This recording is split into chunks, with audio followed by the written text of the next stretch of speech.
dafa am benn son Dip boo xamante ne dafa travail ci sama développement personnel. Dip. dafa liggéey bu baax ci sama développement personnel que ce soit en amitié que ce soit en mbëggeel xaaral ma tegal ko vite fait ngeen déglu ko.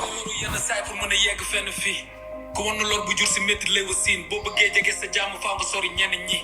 xarit bu jege gën a jekku ennemi dëgg nattukaay jëfu changé. est-ce que yéen dégg li kii di wax. son bi dafa garaaw.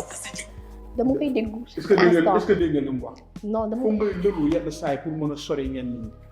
da ngay toll benn moment ci sa vie tu abandonnes beaucoup de choses pour yow personnellement ce développement personnel. man je peux dire que dund naa côté amitié des sales trucs. yoo xamante ne ça m'a grave marqué.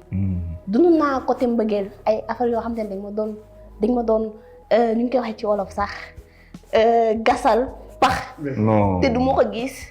alors ki ngay bëgg mooy def loolu souvent. alors côté amitié tamit dama ci dund lu métti et dama dem ba toog benn jour ma dugg Instagram je pense xaw ma TikTok.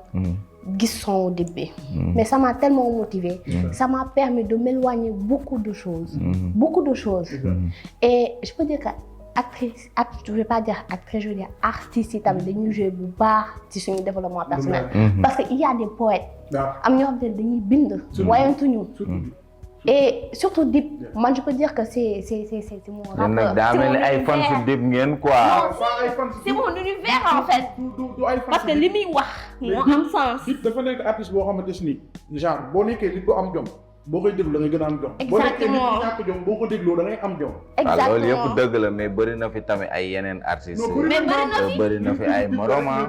bëri na fi ay artistes. mais ku Dip nekk Doundou Guiss ñu ngi lay béggee. exactement ñu ngi lay béggee mais ku nekk ak nit bu mën a liggéey ci sa développement personnel. je peux dire que en tant que artiste man moom moo mën a liggéey ci sama développement personnel parce que li mu muy way dafa may dugg. dëgg la carrément.